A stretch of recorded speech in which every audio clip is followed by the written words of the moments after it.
My name's Paul Lovejoy, and I'm chairing this session. And I only wanted to begin by saying that in the context of Nigeria, this is really an important time.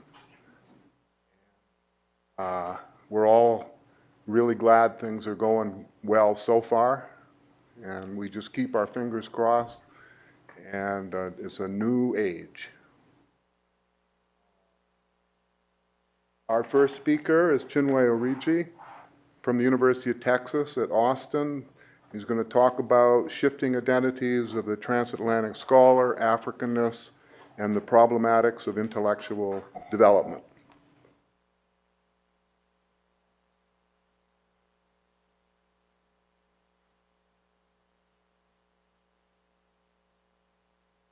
Hello, everyone. It's so good to see everyone today. So as I started to write this paper, I was determined to figure out ways the diaspora, specifically children of Nigerian immigrants, can engage in African development in their ancestral country. What theories can be used to determine the potential for African development? How do I engage in modernization, dependency, diaspora development, and other alternative theories that seek to understand and improve the social, political, and economic positions of countries in Africa? What strategy can be taken to ensure an effective outcome? So I realized I was missing the point. There was a disjuncture that I first needed to fill, and this trajectory was embedded in the underlying assumption that the African second generation raised in the West has an inherent attachment to their continent and country of origin. So before I can understand the diaspora's role in African development, I must first take active steps to understand the attachment to Africa and the country of origin. What is Africa to them? Do they have a desire to give back or return to Nigeria? How has being raised in the diaspora determined their perception of their continent and country? Through standpoint epistemology, I strove to answer these questions by centering the voices of children of Nigerian immigrants in the UK and the US. I believe the unique perspective will give us some insight in conceptualizing the notion of diaspora upbringing and African development. In many ways, this research is a personal and intellectual journey of the self.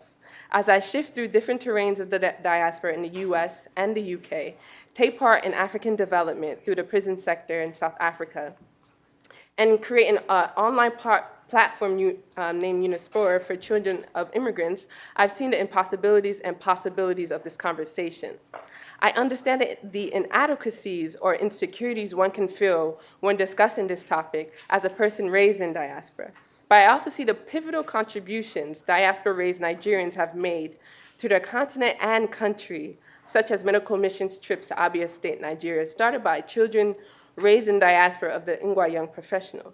Therefore, I come with a different perspective, a perspective that sees the potential of this group, but also understand the disconnect that must be reaffirmed through intellectual development.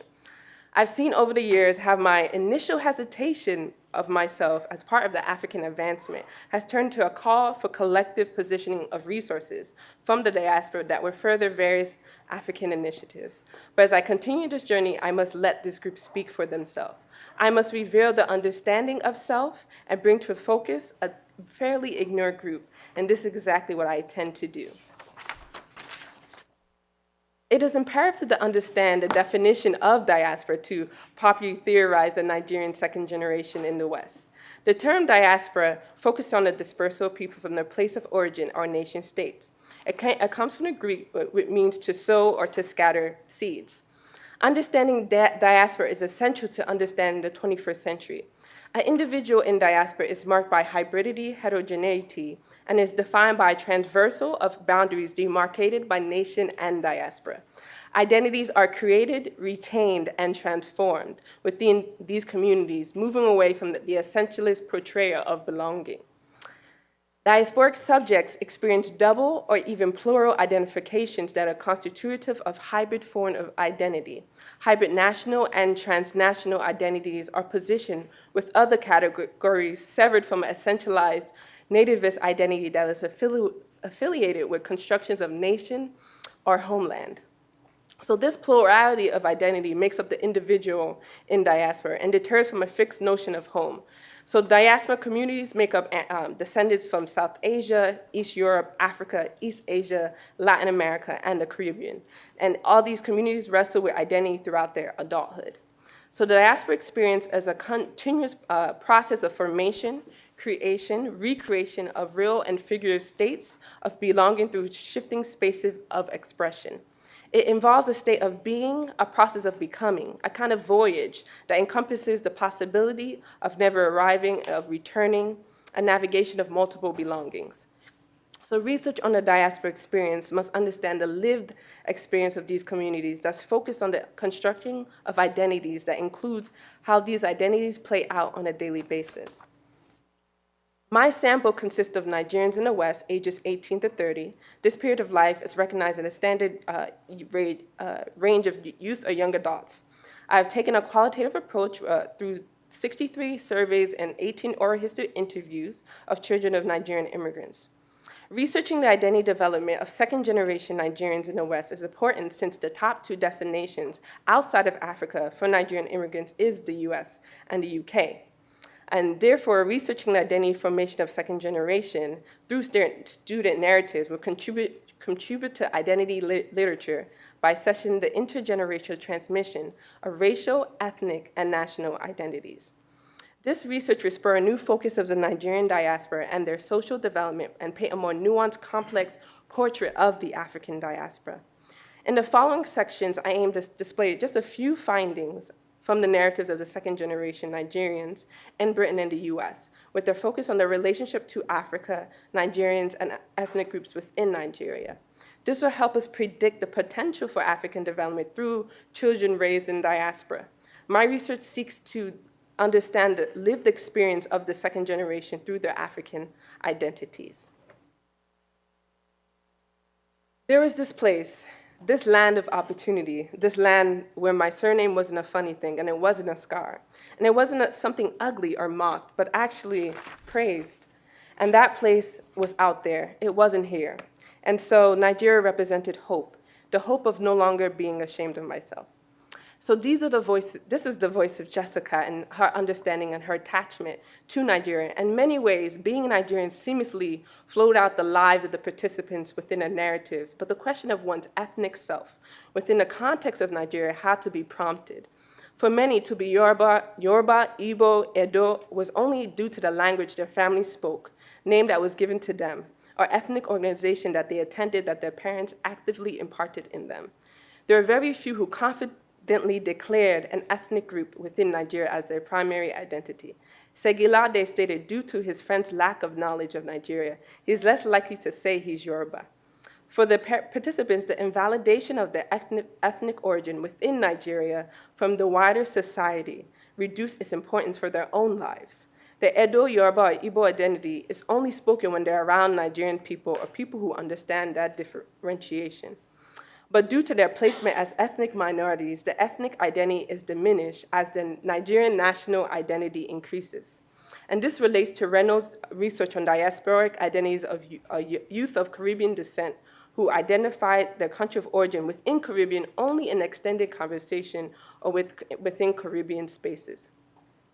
And then the concept of the true African or the true Nigerian is one in constant dialogue with when looking in a recent African diaspora.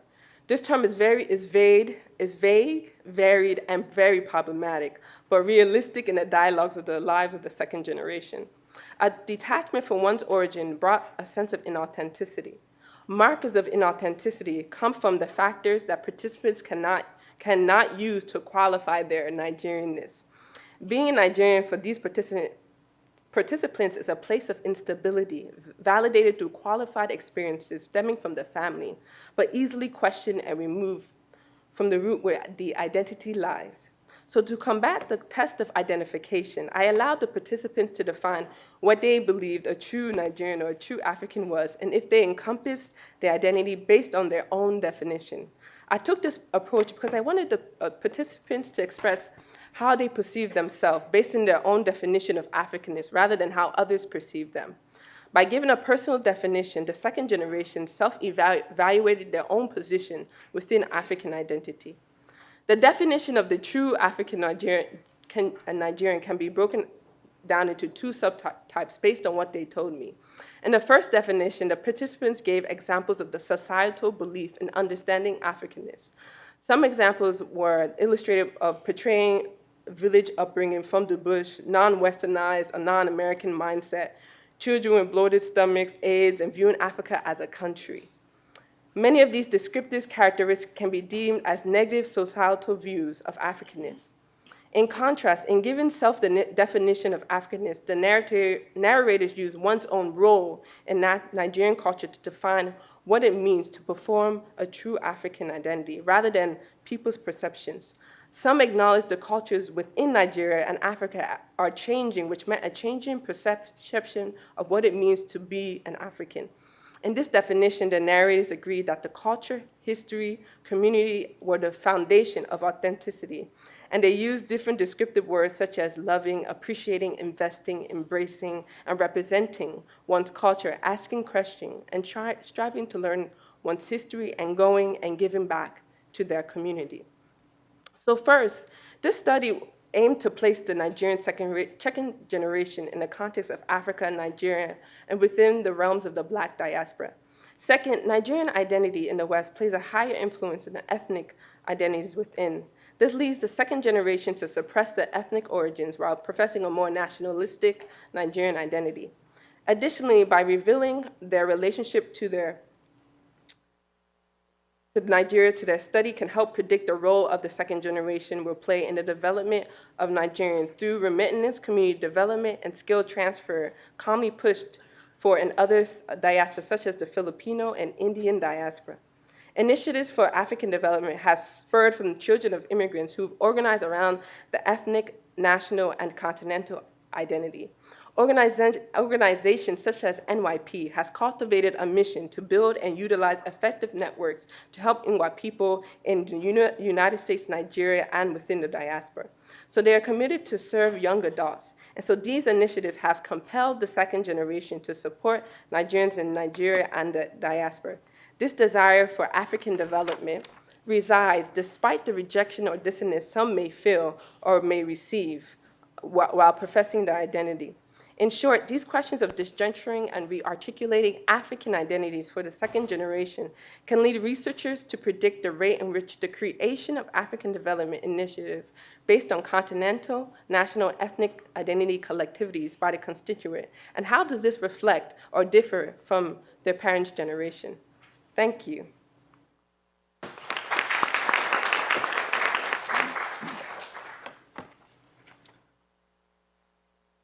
Excellent. Thank you very, very much, Chinwe. Our second speaker is Clyde Ledbetter, who's from Cheyney University in Pennsylvania, and he's going to talk about shifting the Pan-African objective in the African human and people's rights movement. Yes, all right. We're talking about the Pan-African objective and the African human and people's rights movement. The purpose of this study is to do a very novel task. I'm trying to look at two different movements. The first, the movement to achieve the unification of Africa, the Pan-African objective, that was best articulated by Osejifo, Kwame Nkrumah, and also the human and people's rights movement in Africa that has resulted in the creation of the human rights system in Africa, and how at one point, these two movements were intimately connected, with human rights discourse being used within the Pan-African movement. But as of the past few decades, these two movements have separated. And this work seeks to look at ways they can come back together so they can both reach their objectives. So, I'm going to try to do four things in my 15 minutes. We're going to provide a historical overview of the use of rights discourse by organized collective agents within the Pan-African movement. We'll discuss the role played by NGOs and African human rights movement in the establishment of the African human and people's rights system. I'll review elements of the African human and people's rights system that can further the Pan-African objective, And lastly, I'll humbly suggest some ideas to aid in the reconciliation of these two crucial movements. Okay, to begin, looking at the movement for Pan-Africanism, we can really say Pan-Africanism has really been broken down into three stages, expertly by Gambian historian Halifa Saleh. And the first stage really comes out of the diaspora. Africans being brought to the Americas and to the Caribbean as enslaved, losing the ethnic identities that they knew, and creating this Pan-African identity, and looking to their homeland for inspiration. That's the first phase of Pan-Africanism.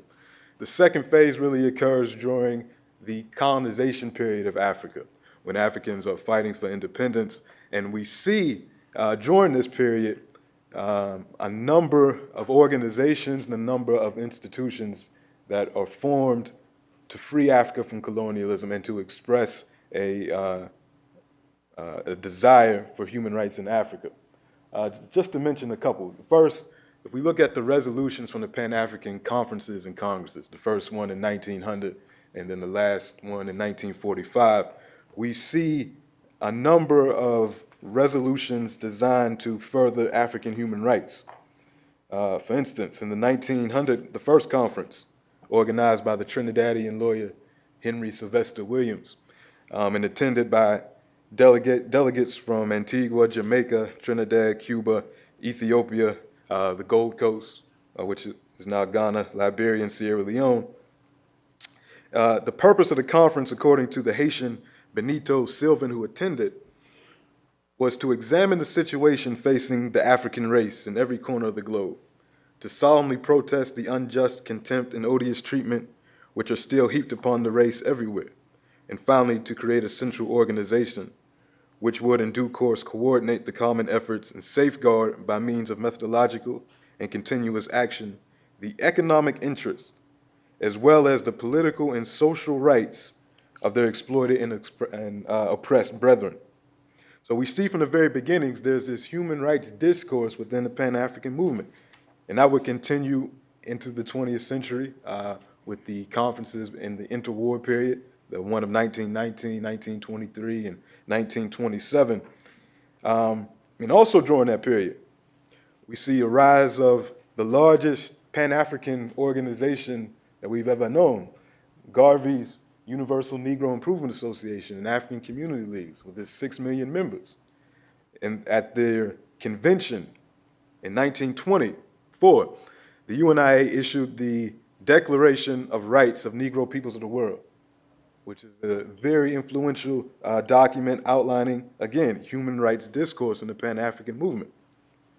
The interesting thing about the UNIA and also the National Congress of British West Africa are the connections we're starting to see between the diaspora and African movements on the continent. Even the founding of the UNIA, Garvey decided to come up with the idea because he had a conversation with a South African on a train concerning the rights abuses in South Africa. Hearing this, Garvey and his wife formed the UNIA in Jamaica.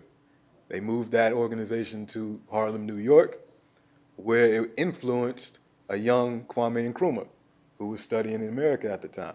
And he writes in his autobiography, Ghana, the book that most influenced me was The Philosophies and Opinions of Marcus Garvey. So the idea that came from a conversation with a South Africa, with a Jamaican, gets to Harlem, influences the African from the Gold Coast, who goes back to Ghana,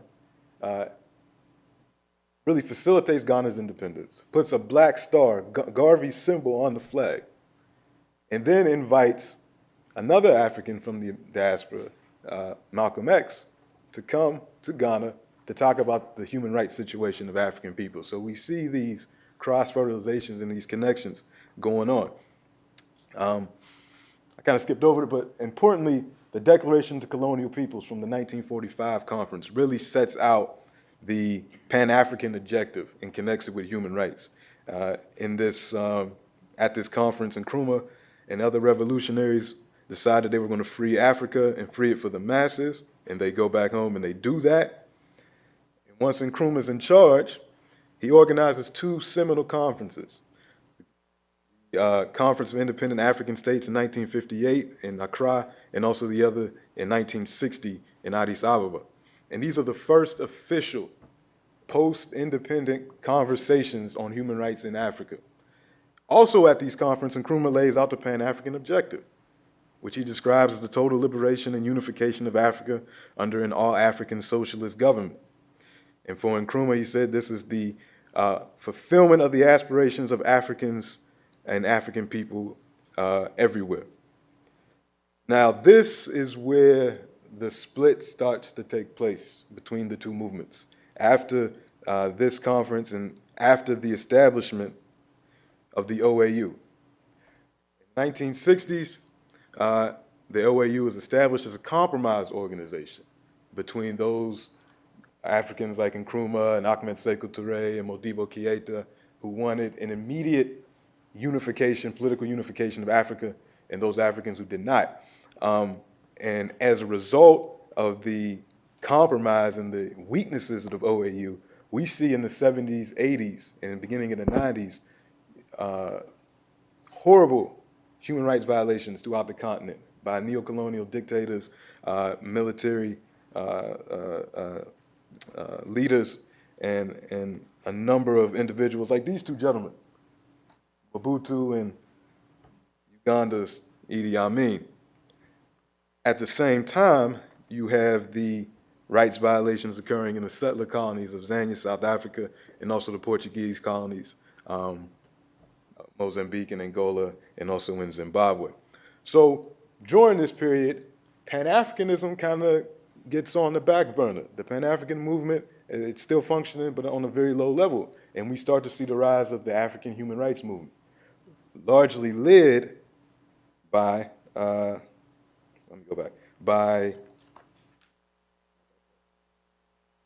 by non-governmental organizations that are living in these African states that are controlled by neocolonial governments and oppressive government, military dictatorships, organized for an African conception of human rights and an African system of human rights. And eventually in '81, we start to see the beginnings of this. The work of these NGOs pays off. In first, the elaboration of the African Charter on Human and People's Rights in 1981, which also included the establishment of the African Commission on Human and People's Rights. We get the other legal documents, the African Charter on the Rights and Welfare of the Child, and also the Protocol to the African Charter on Human and People's Rights on the Rights of Women in Africa in 2003. So the African human rights movement is moving, the Pan-African movement is sitting still. Through the NGO movement, we get an African conception on human and people's rights that I'll briefly talk about because I know my time is coming up. But in those institutions and those legal instruments that we just showed establish these three things in Africa that differentiate it from other regions in the world. There's an indivisibility of all rights, whether it be civil, political, social, and economic. The inclusion of collective rights, of people's rights, along with those individual ones, and also the establishment of duties for people and for individuals, along with their rights. Now, the 1990s, we see a boom of non-governmental organizations that's discussed by Mwanzia and Okoye. But they're being critiqued because as we see these human rights NGOs grow in the 1990s, they're very, what Mwanzia and Okoye call, they take the missionary position. Service delivery, running projects that are motivated by charity, pity, and doing things for people implicitly who can't do it for themselves, albeit with verbiage of participatory approaches. It may not have been direct or underhand as some of the activities taken up by colonial missionary societies and volunteer organizations, but this is not to say that any less significant. Indeed, one to argue that it's actually been far more effective. One of the things they point out in their article is these organizations rely on Western funding for a lot of their operations, and because of that, Mwanzia and Okoye, as well as Shivji, look at them kind of suspect because they haven't distanced themselves from these organizations. And For Shivji, most African states are neocolonial states that have tended to usurp and obliterate the autonomy of civil society and are run by elites who derive their support from imperialism. These local NGOs that align themselves with such states compromise themselves strategically and are thus disabled from serving the interests of African people. Along the same line, Shivi cautions local NGOs to move away from elitist orientations if they're going to do grassroots work. And this third guideline is necessary in that only the people themselves can protect and fight for their rights, with intellectuals and experts joining but not usurping the people's struggle. It's Shivi's ultimate assertion that human rights activity cannot be separated from the general struggle against oppression. And what we've seen in the past 2 decades is NGOs really functioning on either on a particular right or in a particular nation, and not having this Pan-African outlook in their struggle, and not seeing the necessity of Pan-Africanism to their struggle. And to kind of close up, I want to try to offer ways that these two can come back together. Looking at the African Charter on Human and People's Rights, we see that there's Pan-African, or elements of the Pan-African objective within it that Pan-Africanists can use in their activism, and human rights activists should highlight as well in theirs. For instance, in the preamble of the African Charter, it says that the states that came together to write this thing are conscious of their duty to achieve the total liberation of Africa, the peoples of which are still struggling for their dignity, genuine independence, and undertaking to eliminate colonialism, neocolonialism, apartheid, and this is in 81, so that's why apartheid's up there, Zionism, and to dismantle aggressive foreign military bases. So we see right in the beginning of the Charter this idea that neocolonialism must be extinguished in Africa. Yet the non-governmental organizations, human rights organizations that are functioning in Africa rarely mention this in their activity. We also have, going further into the Charter, states parties to the present Charter shall individually and collectively exercise the right to free disposal of their wealth and natural resources with a view of strengthening African unity and solidarity. This is another element of the Charter that's not really, that's not really exercised by modern African NGOs. Lastly, trying to move forward, the duties in the Charter. For every African individual, the Charter places this duty in Article 29 to contribute to the best of his abilities at all times and all levels to the promotion and achievement of African unity. So these elements are embedded in the key documents of the African human and people's rights system, yet they're not promoted by African human rights NGOs. And those struggling for Pan-Africanism don't really look at human rights. Let me just kind of finish up. So recommendations based off of how to bring these together. Number one, African human rights NGOs should begin advocating for the unification of Africa. When we look at the human rights issues in Africa, particularly economic and social rights, in the current way African states are delineated, some of these rights can't be achieved. My mother's people come from Guinea-Bissau. We're a small country. There's no way Guinea-Bissau by itself can satisfy the economic and social rights of the people there. The number one export is cashews. There's drug dealers that work on the islands of Guinea-Bissau to get drugs to Europe that make more money than the entire country.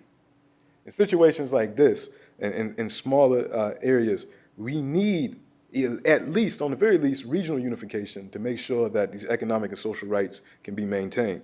But also on a larger scale, since we're talking a lot about Nigeria this weekend, when we look at a mega giant state like Nigeria, and we saw the problems of Boko Haram, we didn't see advances really being made until Cameroon, Chad, and these started to function collectively to address this problem.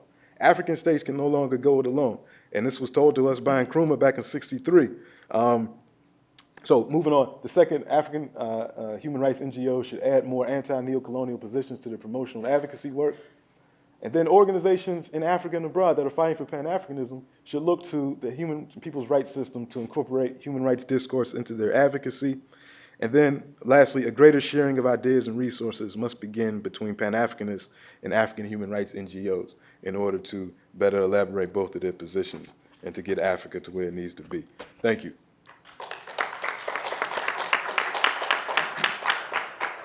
Thank you very, very much, Clyde. Our next speaker is Mickie Mwanzia Koster from the University of Texas at Tyler. She'll be talking about remembering Amadou Diallo and other Diallo cases. What is it about human rights and blackness? Other Diallo cases. What is it about human rights and blackness? On February 4th, 1999, an unarmed 22-year-old man from Guinea, Amadou Diallo, was shot 41 times and killed in the Bronx, New York, by 4 police officers. The shooting of Diallo was tragic. According to the testimony of the coroner, quote, Diallo was already paralyzed on the floor as cops kept shooting, end quote. The officers profiled him as a rape suspect and believed he had a gun. However, once the dust settled, it was clear that Diallo was not a criminal, he did not have a gun, and he was not up to any suspicious activity. He was simply going home. These are some of the facts in the case which we now know. And the fact is, another fact, key fact is, Diallo was black. And it was his blackness that led to the officers that night to stop him. The officers didn't get his testimony. He didn't have an opportunity to negotiate, speak, or defend himself. Diallo's issue is completely out of his control and based on his black skin in the United States, which made him a target. Oh. Picture. The officers did not exempt him because he was an immigrant, but this status and the associated international gaze was a problem for the reputation of the United States. As a result of this international attention, this factor would settle or become a factor in the justice for his family. Diallo's case serves as a reminder of the shared and entangled and often unjust world associated that exists for Africans and African descendants in the new African diaspora. We know Black people are represented by different continents, countries, cultures, religions, languages, ethnicities, beliefs, traditions, and so on. But it is the shared notion of Blackness that has been socially constructed opposed to whiteness and white systems of authority that unite despite differences. Blackness, as in the case of Diallo, is seen and processed first. Masses of people were outraged for this excessive use of force by the police of racial profiling.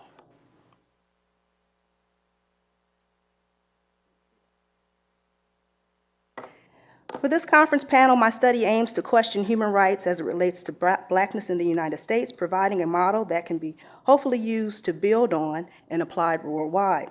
This study argues that Black human rights, as seen in the case of Diallo, creates a different human rights experience based on racism and race.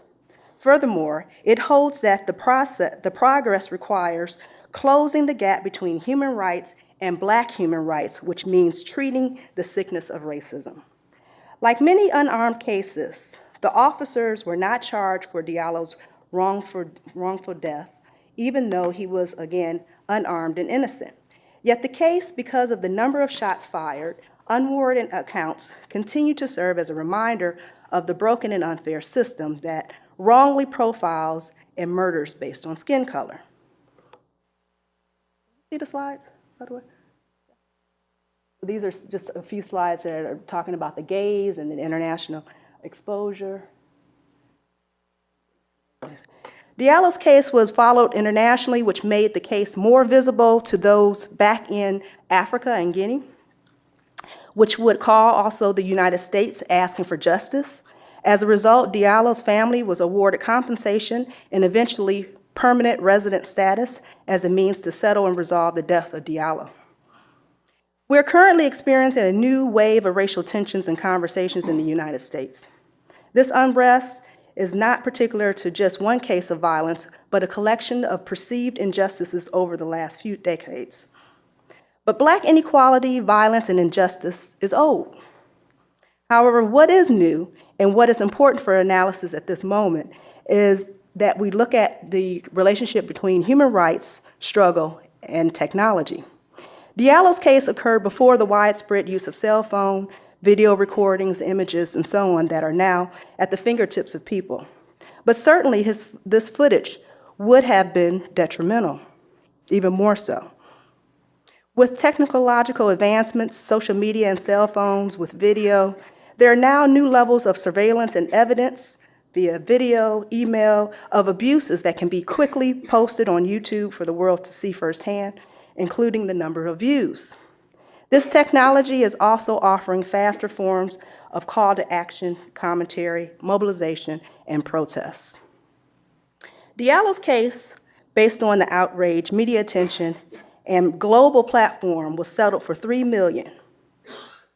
The question, what role did Guinea play in this compensation?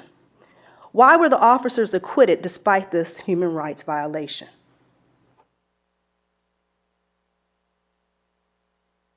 This is just the details of the settlement. In order to understand, it helps to first consider the definition of human rights according to the United Nations and the Universal Declaration of Human Rights. And this is Articles 1 through 8. All right, sorry about that. Okay, so 1, all human beings are born free and equal in dignity and rights. They are endowed with the reason and conscience and should act towards one another in spirit of brotherhood. Everyone is entitled to all the rights and freedoms set forth in this declaration without distinction of any kind, such as race, color, sex, language, religion, political or other opinion, national or social origin, property, birth, or other status. Everyone has a right to life, liberty, security of person. No one shall be held in slavery or servitude. No one shall be subjected to torture or to cruel, inhumane, degrading treatment or punishment. Everyone has a right to recognize, and everyone has the right to recognition everywhere as a person before the law. All are equal before the law and entitled without discrimination to equal protection of the law. The United States voted in favor of the declaration, yet frequent events and violations continue to occur with Black victims in the hands of police violence, brutality, and often dismissed as mistakes. The question is why? To address this, we now turn to the relationship between human rights and Blackness. I get that slide. Okay. Human rights is a special case of human rights because of racism. As a result, it's necessary to pull out the Black human rights entity as its own experience in order to explore the dynamics closer. I wish I could point to this, I don't know. But you basically see the bubble, Black human rights. So we're talking about this unique experience. It is the relationship and difference that surrounds the saying, Black Lives Matter, applying that human rights should also adhere for Black people. Then there are the different factors that help promote the different Black experiences, such as race, racism, discrimination, fear, profiling, criminalization, Black image, and situations. Moving on, the relationship next is between Black human rights and violation. It represents the violation encounter, like in the case of Diallo, the incidents that led up to the 41 shots fired on February 4th, 1999. Some of the key attributes are items like stop reason, circumstance, assumption, Black guilt, assumed armed with gun, dangerous, violation, abuse, justification, white authority, hidden beliefs, history, date, time, location, urban, space, Black victim, white violator. However, in the Black human rights cases, as shown as justice in Black human rights violation event, it is also a function of different attributes. In this case, if you see on the diagram, these events or attributes consist of violation event, citizen status, class, education, gender, marital status, religion, sexual orientation, world gaze, communication, technology, proven beyond doubt, amount of evidence, witnesses, media visibility, abuse, outcome, public opinion, protests, city politics and agenda, date, time, location, demographics, and government intervention. After the court hearing decision, justice or injustice will involve the acceptance or rejection of human rights verdict, compensation, award, apology, outcome, and responses. Finally, human rights justice will depend on its relationship to the human rights of police officers and authority. And we see this below on the diagram with the quote, a matter of white officer safety and justified homicides. These are just a few of the important variables, relationships, and attributes that must be analyzed and understood to close the gap between human rights and Black human rights. We need to really think about the saying, Black Lives Matter, and perhaps instead just simply say, lives matter. And wouldn't it be great to, at some point, be able to just say, or not even have a sign at all? This next slide. A few statistics. Finally, it's important to think about human rights and Black connection. It's important to note that in the case of African Americans, 13% of the population are victims of 26% of police shootings. Native Americans are the highest risk of being killed by police, mostly because of their numbers, compared to their small population. While African Americans come in second with the rate of being killed by cops, that's twice their proportion in population.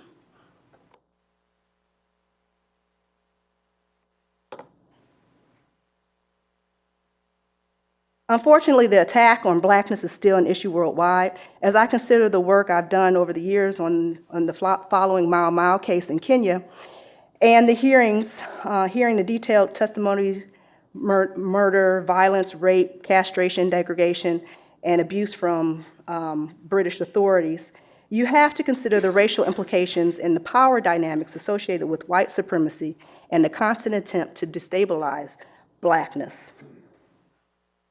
Here's just, it's not enough time to go into this, but you can just see, again, look at the signs, the same language, these ideas.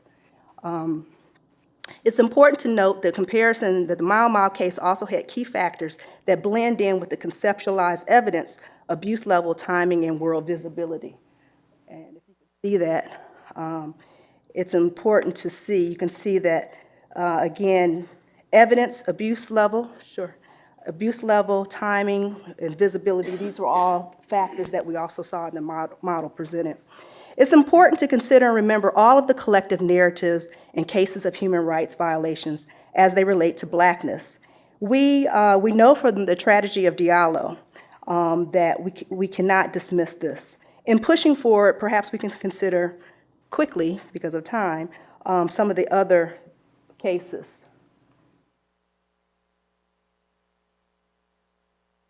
My recommendation now. So some of the other cases here includes Abner's case. He was shot also in New York and abused. He was, it's kind of hard to see that one. Let me just, at this point, because I only have 2 minutes, Trayvon Martin, 2012. Eric Gardner, you may have heard about that case up in New York. Again, so many dynamics, we can spend a lot of time on this. He's the one with the statement, I can't breathe. You've heard of that one? Okay, so again, these are some of the protests. This Prince Jones, this happened in 2000. Alberta Sprill, again, she had a heart attack. All these cases are unarmed individuals that happened recently. Case, Tarika Wilson, 27. She was shot and killed. All were murdered. In this case, Ronald Mason, James Brissett. Again, 2009, New Orleans, wrongfully shot. Ariana Jones, she was just in the wrong spot.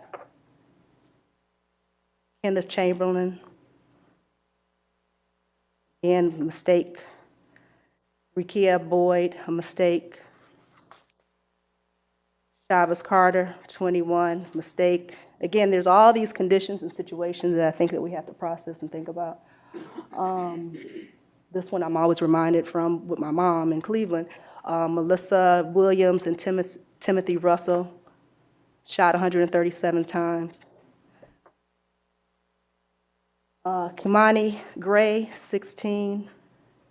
Again, mistake. He never had a gun. All of these cases are unarmed murders. And again, you know, the rhetoric, it was a mistake, tragic, things like that. Carlos Alcis died of a heart attack. Tamir Rice, this was recent, in Cleveland. He was the kid that was playing at a park and had a BB gun, and they came in and shot him. And then a case that is really drawing a lot of attention, Michael Brown, 18 years old. Recently, he was shot by an officer, and the idea with him, in his case, was that he had his hands up, don't shoot.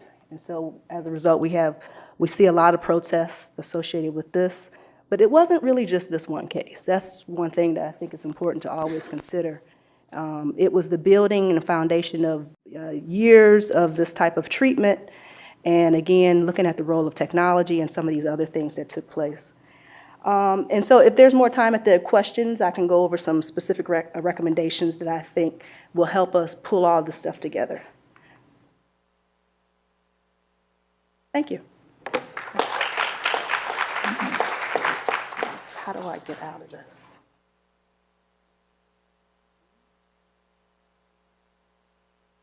Thank you very much, Mickie. Our next presenter will be Ademola Dasylva from the University of Ibadan, who will talk about development, urban culture, and the subaltern redemptive alternative. Thank you very much. One, I want to crave your indulgence to allow me to sit down because I have some challenges with my neck. In addition to that, this work is still in progress, and as a result, I'm here to explain the topic and what I intend doing in the paper. So, development, urban culture, and the African, the Subaltern redemptive alternative. I want to also draw your attention to the fact that each of the lexical items here, of the title, is key to the whole idea that foregrounds and guides this discourse development. Development, urban or popular culture, the African, subaltern, and redemptive alternative. By development, this, in the context that is defined here, it defines existence. It is transformational, while the environment provides the foregrounding catalyst.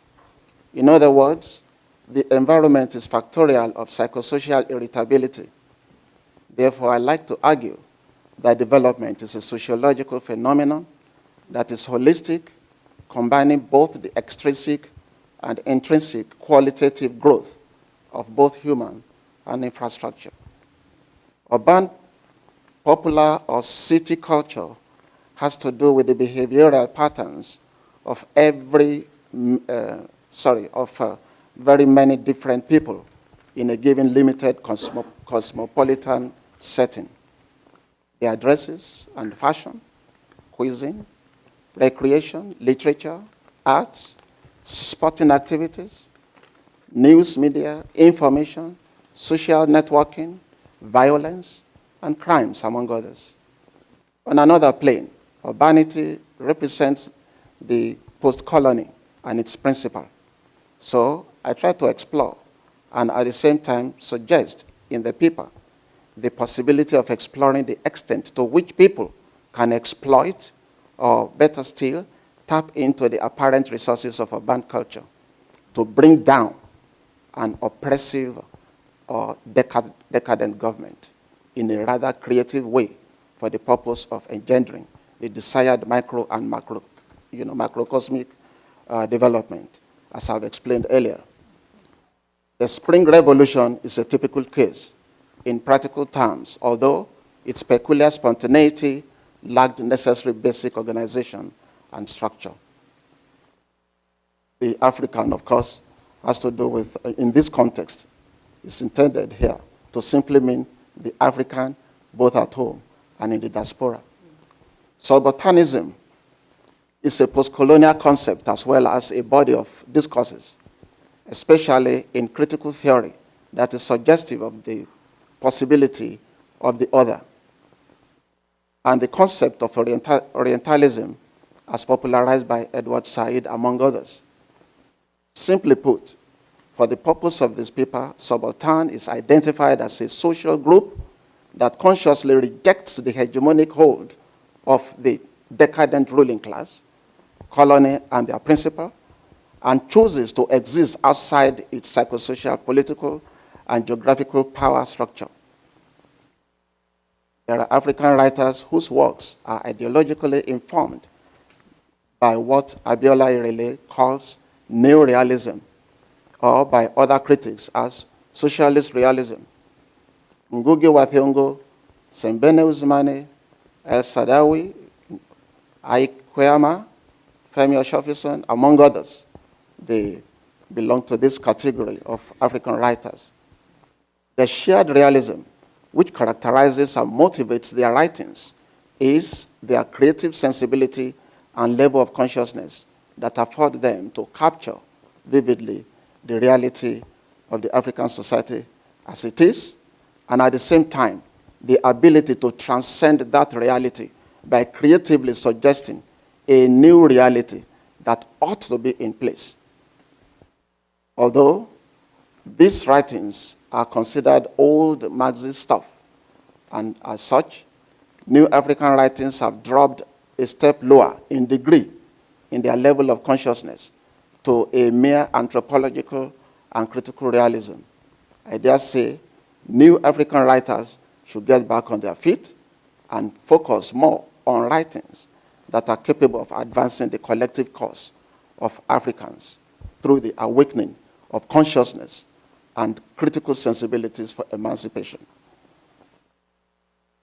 In its inconclusive findings, the paper tentatively recommends a properly organized redemptive violence, called that RV, as the alternative option that the mass of the people are left with in a manner that is similar to the South African ANC armed struggle during the unfortunate apartheid era, or the recent attempt made by the two American-based Gambians to remove the Gambian president through an organized violent coup, even though it failed.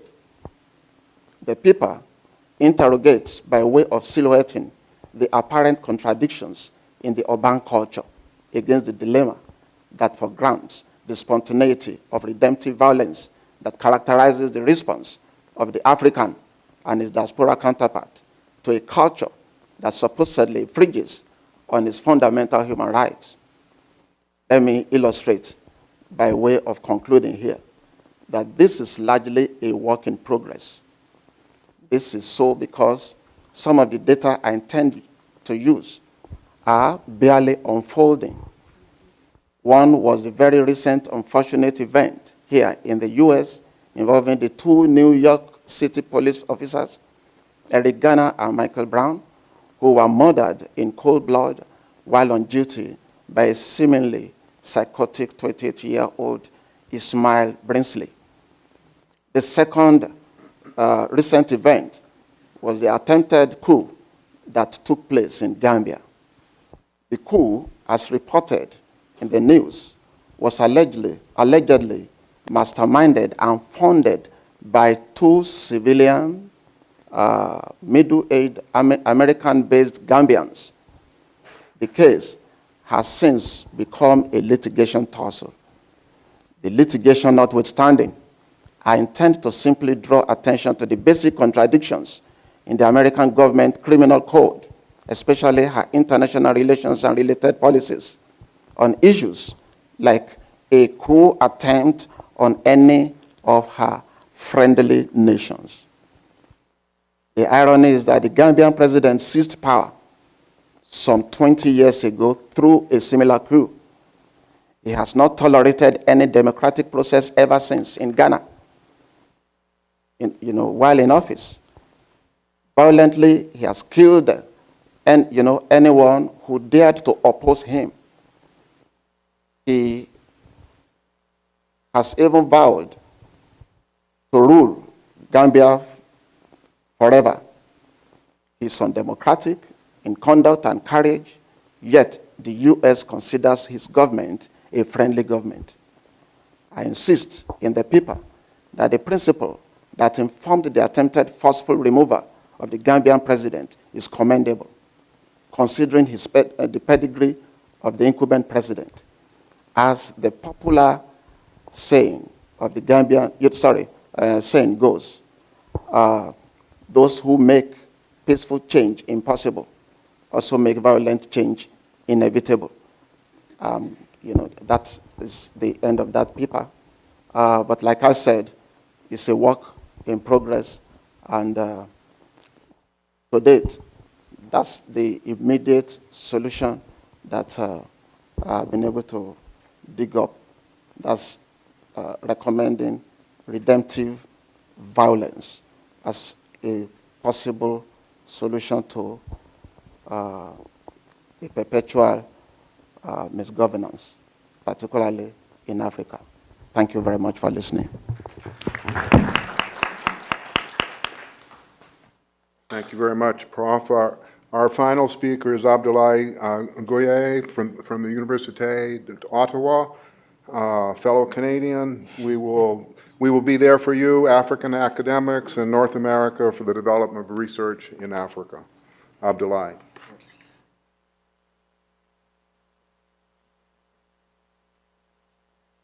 Good afternoon. Good morning. Well, I could say good afternoon because it's 12, I think 3 past 12. So good afternoon, everybody. So yeah, as you can see, the title of my paper is We Will Be There for You. And what I am trying to do is to reflect on the forms of collaboration between African academics in the diaspora, basically North America. If I had time, I would explain why I have chosen North America and not France or the UK or any other region or countries. And their contribution to higher education or the enhancement of higher education in Africa. I would like to start by just saying where this comes from. I mean, the idea of doing research on African academics in Africa and the diaspora comes from. To do so, I will refer to two great thinkers. One that you may not know as sons and daughters of the African diaspora, the other one that you all know. The first one is Roger Chartier, who is a French historian, and who stated that any academic research is autobiographical. And the second one is Frantz Fanon. Frantz Fanon wrote, as you know, every generation has its mission. It's up to this generation to fulfill or to fail the mission. So to a certain extent, this work is related to these two remarks. Why? Because on the one hand, myself, I had this opportunity about 7 years ago to attend a meeting at the African Studies Association. I think it was New Orleans, but I'm not 100% sure. And as we were having, this buffet, lunch or dinner, there was a gentleman who came close to me and looked at me and said, I think I know you. I think, well, I would be very surprised if you know me because I'm nobody. And he said, have you recently published a book? I said, yes, that's true. And he said, well, that's why I know you because I reviewed a book. And this gentleman was Abdoulaye Irele, professor. Now I call him my uncle, Abdoulaye Irele. And he's asking me if I had anything to do during the evening. I said, well, no, I'm just hanging on. He said, let's move over there and, eat and have drink. And we sat for about an hour and a half, and he started telling me about his experience as a former student of France, because during the conversation, he found out that we had something in common. I came to age in France, and that's where I did all my studies, got all my degrees, and Abdoulaye went to Sorbonne, where he got his PhD. And then he said, make sure to keep, in touch with me. I say, definitely. And what happened was that several years later, I reached out to Abdoulaye and asked him, I'm about to apply for a fellowship at Harvard, and I am going to need a letter of recommendation. Are you willing, since you know of my work, to write a letter of recommendation? He said, of course. And he wrote the letter, and I was happy enough and successful, and thank God, and thank Abdoulaye. So this is a part, the autobiographical part. And I come to the idea that if somebody who has never known me has done this for me, how many of Abdoulaye are there outside? In other words, how many African academics are willing to reach out to young or older African academics who are based in Africa and not in the diaspora? So everything started, and then I decided, following Frantz Fanon's work, to say, okay, what is the mission of the contemporary African academics, and in particular, the mission of African academics who are in the diaspora? And my work that I kept doing in the context of France led me to inquiry about this question by investigating the intellectual circles of Black Africans in France.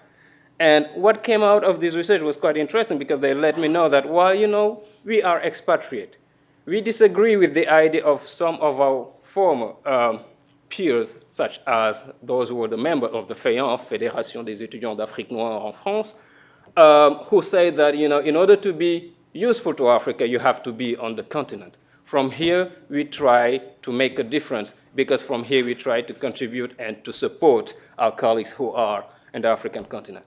And then eventually I say, okay, it would cost me too much money to go back and forth to France and carry this kind of research. So since I'm in North America, I teach at the University of Ottawa, I am going to look at what is happening here on the American continent. And thanks to also the support of our famous Canadian Research, Social Science and Humanities Research Council, I was able to secure some funds and then to go to African countries and see how things are done. Because there is what people say when they are in North America, and there is also what happens on the continent. Because everybody would love to say, oh, I am doing great things for Africa. But is that basically the truth? So I selected 5 countries and 9 universities. I went to Nigeria. None of them are here, by the way, unfortunately. Where I studied research at Lagos, at the University of Ibadan, and at Ife. I went to Ghana, I went to South Africa, I went to Niger, and I'm about to go to Tanzania.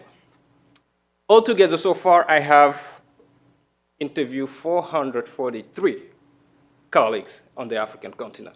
And the main question that I was asking these colleagues is, the main questions were pretty much, are you in any form of collaboration with a colleague who is in North America? What is the content of this collaboration, and how have you known these colleagues? In other words, why have you decided to work with this colleague, or why did this colleague decide to touch base with you and ask you to do any kind of thing? So, Five. Okay, let me just, since I'm 5 now. So, briefly, what came out of this research is these are some findings. Over 15 forms of collaboration, or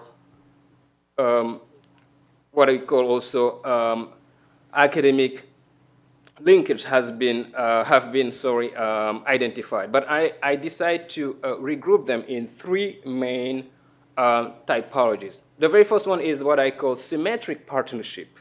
Symmetric partnership is a concept I devised in order to account for all the exchanges characterized by a relative equality between the participants and also relative equality in terms of rewards. In other words, for instance, if two colleagues or three colleagues publish a book together and they have their names on the book, this is, for instance, one example of what I call symmetric partnership. The second typology is what I call pro bono assistance. This is a concept that characterizes all the forms of exchange whose primary and explicit goal is to sustain the academic career of a colleague based in Africa. For instance, just to give an example, what we call friendly reading.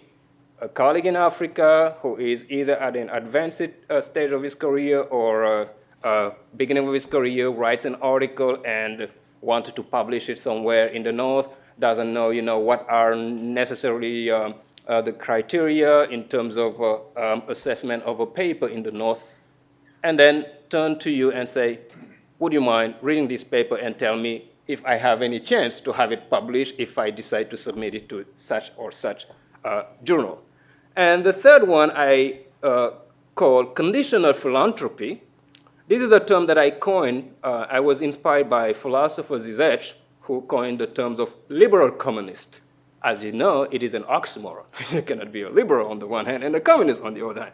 So conditional philanthropy is as well an oxymoron. And what I try to account for through this term is, are all the forms of action by Africans in the diaspora, action that are beneficial to academics based in Africa. However, there is always a condition or several conditions that are imposed to this colleague. For instance, one of the conditions is, okay, I have a research grant here. I know that it's not necessarily the subject on which you are working, but what I'm going to do is to have your name on the list and force you to collect the data for your own research and publish on the basis of this data. In other words, you are benefiting, but at the same time, it's not that you get the money and sit down and do whatever you want with the money. There is something. There is a string. Let's put it this way, attached to this kind of a collaboration. So these are the three forms of collaboration, and these several findings have led me to build a novel sociological theory which departs from something that is called the option diaspora. Option diaspora is the main argument of this theory called option diaspora. The main premise is that patriotism, if tapped into, drives group of expatriates to get involved in the development of the scholarship in their country of origin. But I argue that this theory is too mechanist and suffer from a sort of a sentimentalism. Actually, African academics in the diaspora contribute to the enhancement of higher education, of research in Africa, but in line with the modus operandi of the structure of academic institutions in the West. What I mean by there is that this collaboration is rendered almost necessary by the current structure of higher education in North America. What characterizes higher education in North America, everybody could tell us. Especially those who have already, spent 40 years of their career in this area. Today, we are faced with what we call higher specialization. But at the same time, what we notice is that the questions we are dealing with are much more complex than they used to be in the past. As a result, if you are highly specialized, you might need somebody else who would bring up something that would be a supplement to your own expertise. And this is one of the reasons why, for instance, some scholars who are in a very specific discipline and working on a very specific topic need to reach out to other colleagues who are either in a different discipline in order to have a broader view of what's going on. The other characteristic of higher education in North America is that research as an activity is challenged by several other tasks that used to be minor tasks. Teaching, administration, mobilizing funds, courting potential graduate students, and also making the institution where you are working what we call an international institution that is having as many international students as possible in this institution.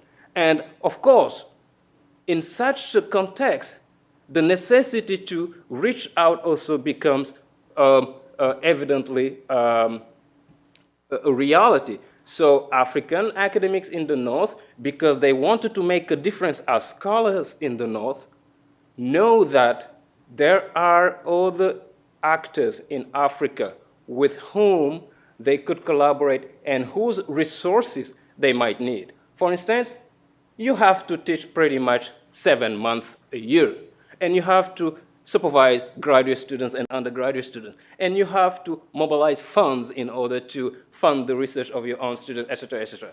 So you don't pretty much have much time to go to Africa and carry out research for 6 months, without discontinuing. As a result, it's good to have somebody there who might be doing research, collecting data, and sharing with you, and help you enhance your own career. So I don't want to go above the time that is allotted to me. So I'm just going to briefly conclude by saying that to bet on patriotism only as a criterion for academic collaboration between Africans in the diaspora and Africans in Africa is pretty much a hazardous bet. Academics' interaction with other academics, academics in the diaspora who interact with other academics in Africa, is actually something that should be understood in the light of how academic institution is operated in the North. Nationality is simply or mostly a supplement of the culture of the academia in North America. It does not outperform the internal academic logic that is prevalent in North American universities. Thank you very much for your attention.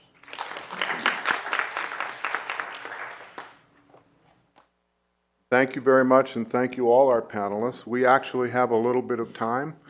Dr. Falola, Professor Falola told me that lunch is not quite ready.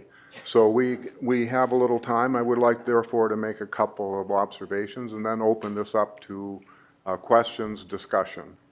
I think all of the papers were marvelous, helping to develop a particular type of theme, beginning with Oriji's discussion of diaspora and new concepts of identity, in which certain identifications related to ethnicity and other factors have lost certain of their meanings in the development of wider concepts of diaspora identity.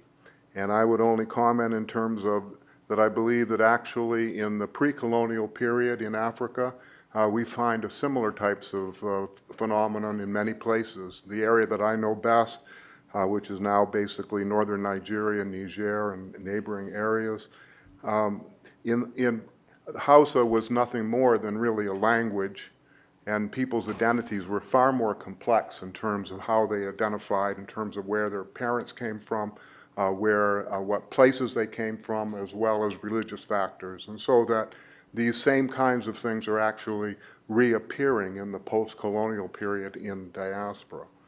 And Ledbetter's wonderful discussion of Pan-Africanism and human rights and the divergence and the hopes of these come together again, I would only comment that I actually live and have lived for a long time in Costa Rica. And I would like to note that one of the few surviving United Negro Improvement Association chapters in the world is in Limon, Costa Rica, which of course is where Marcus Garvey actually got his start, was in Costa Rica. And the Black Star Line building in Limon, Costa Rica, if you ever come to my adopted country, you must go to Limon. It's an historic monument. It's a beautiful place. And from there to go into the tragic details that Koster recounts in terms of the violations of human rights, the violations of people based on assigned identities that are based on race, and therefore suffering the consequences of those assigned identities, involves serious issues of human rights, which was further developed by Professor Dasylva's insistence on the upholding of rights and the importance of accountability.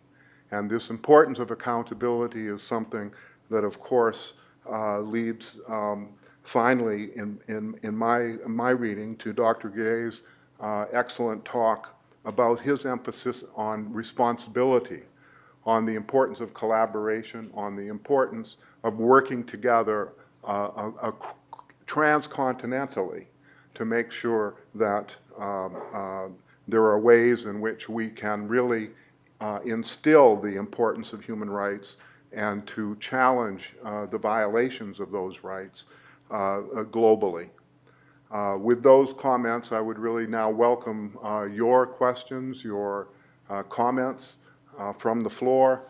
If you could, in doing so, please identify yourself so we know who is talking, and also if you're directing at one or more of the particular panelists, please identify those too. Now, I don't know where there's a microphone or if we need one, but if, let's see, if you can talk loud, do so.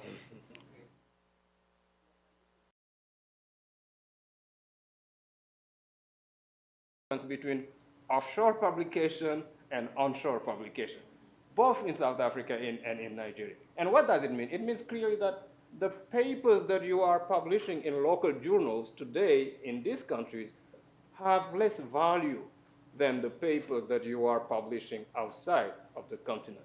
And as a result, if you wanted to make a difference as an African academic in Africa, you have definitely to publish outside of the continent. And this makes me believe that if, as a researcher in Africa, I had to choose between the three forms of, the three typologies that I was talking about, I would rather go for the symmetric partnership. Now, with regard to the question of how do you initiate this collaboration, I mean, there is not one recipe. But what I have noticed is that through my interviews here in North America with African academics in North America, what I've noticed is that actually collaboration of, initiation of a collaboration is something pretty much shaped by a search for what I call, after Bourdieu, social capital.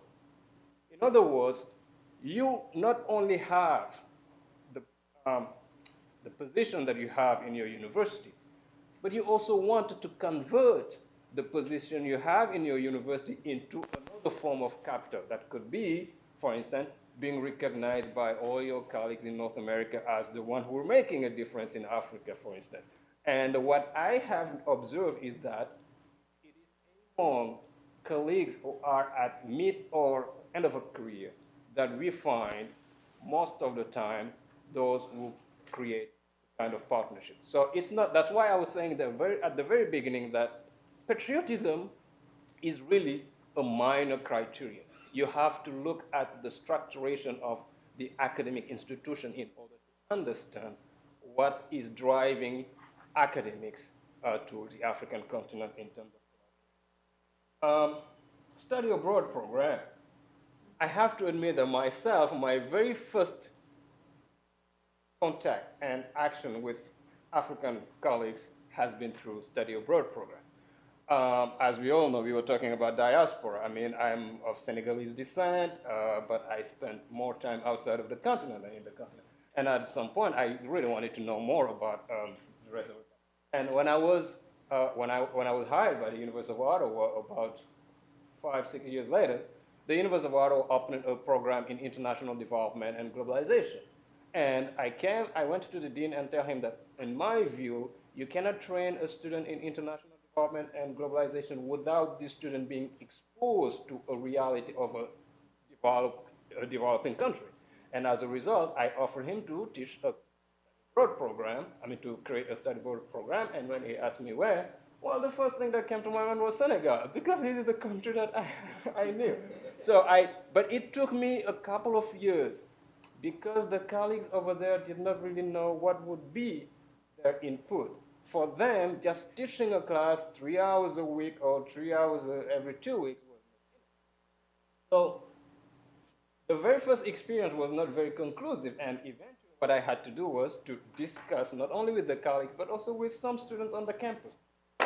And And the year after, what I did was, not only I had my 11 students who were coming with me, but I brought into the group 5 to 7 local students, because I wanted these students to see how your own environment, your own culture could shape the way in which you think. And as white Canadians, they were definitely not, they did not have the same way of thinking as, local Black Senegalese, etc. And the colleagues ended up loving that, although they complained that there was not enough resources. But I am not coming with all the resources. I have the means myself. So, so that's what I wanted to say about.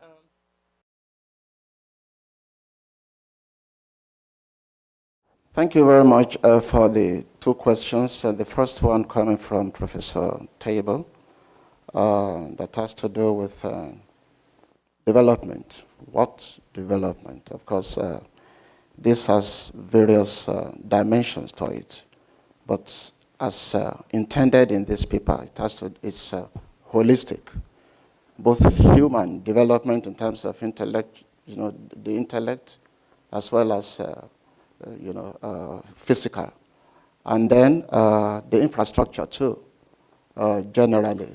So when we talk of development of the human being, we are talking of the quality of his intellection, the way he can process, reality, interpret realities and things like that, and be able to respond sufficiently even to this reality.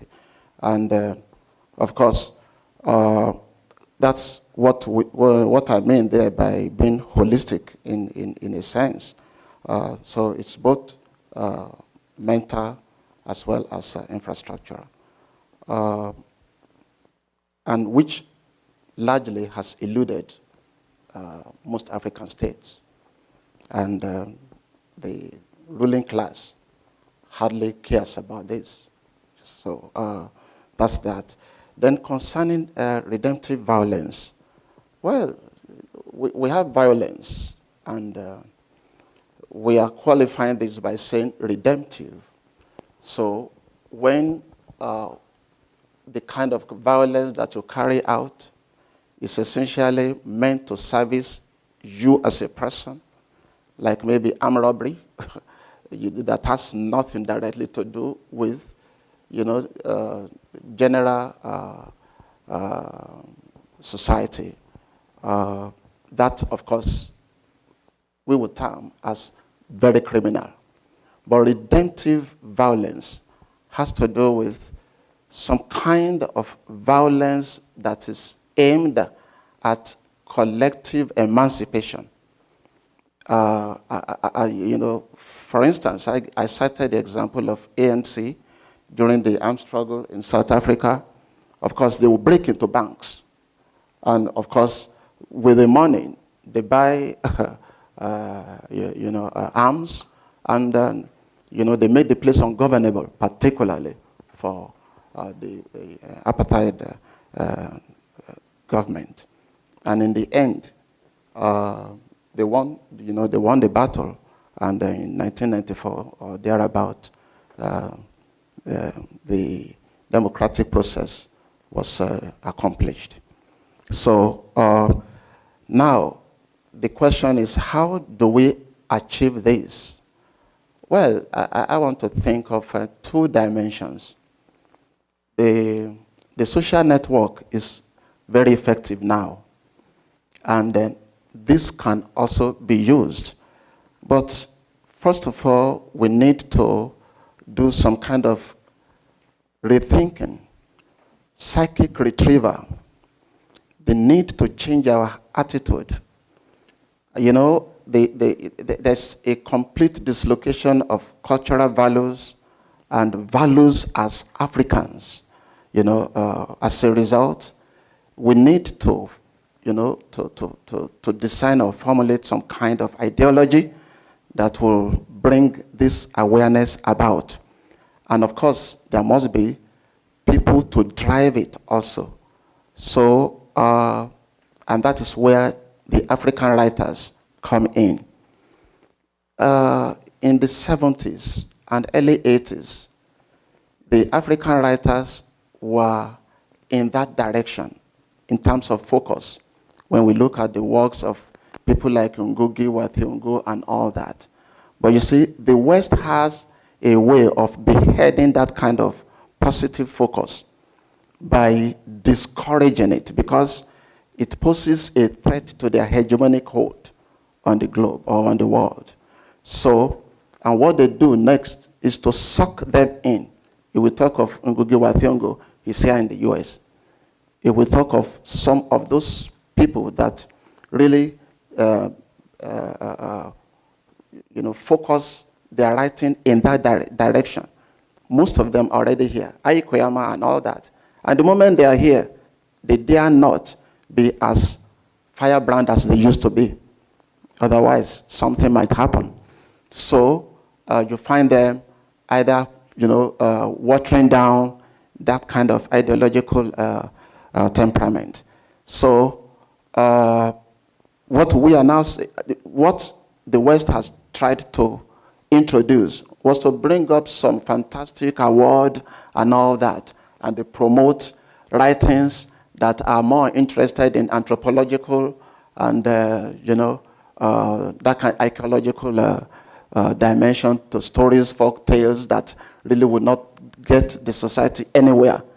So, and that is not relevant to our need and purpose in Africa. And we are saying the writers must go back to the basics.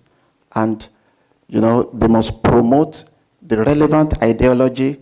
They must begin to conscientize the individual so that psychically we are retrieved, and then we can now know what is good for us and insist on it. Of course, when I refer to subalternism, it has always been there, even before the coinage.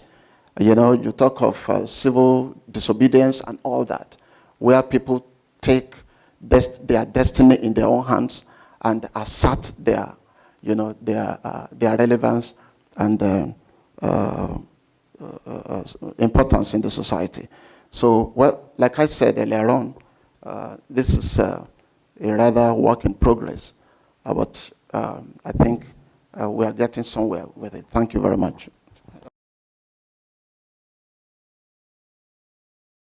I just want to add to the explanation given by my colleague here, yes, concerning how do you initiate collaboration. I think one can look at it from two approaches, formal and informal. As we are here now, this is a very good opportunity. You interact with colleagues, and then you eventually identify your areas of interest, and you begin from there exchanging, correspondences and things like that. And then, of course, it can go to some kind of researches. And like he rightly mentioned too, so that's one. And I've been able to, at least in my university, where I was a visiting professor, Redeemers University, I was able to get such collaborative works done by interacting with colleagues in conferences like this. And till date, we have people, colleagues that we have been able to link directly together. It's either individual or institutional. At individual level, you talk of, maybe looking at each other's research areas and things like that. And at institutional level, it's maybe university to university. You can be the agent to bring that about. And then the next thing will be to be able to link up with the right people.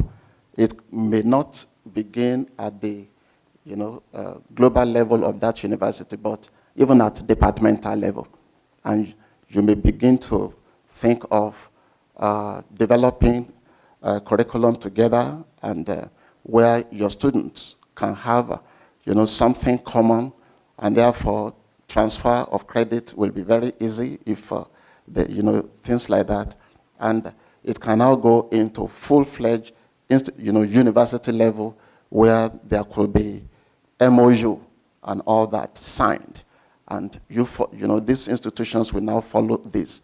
So the exchange can be staff, it can be students, and all that. I think have been able to do some of such things even to date, including China and Mongolia with the university I'm talking about. So these are various ways by which one can initiate this. Thank you very much.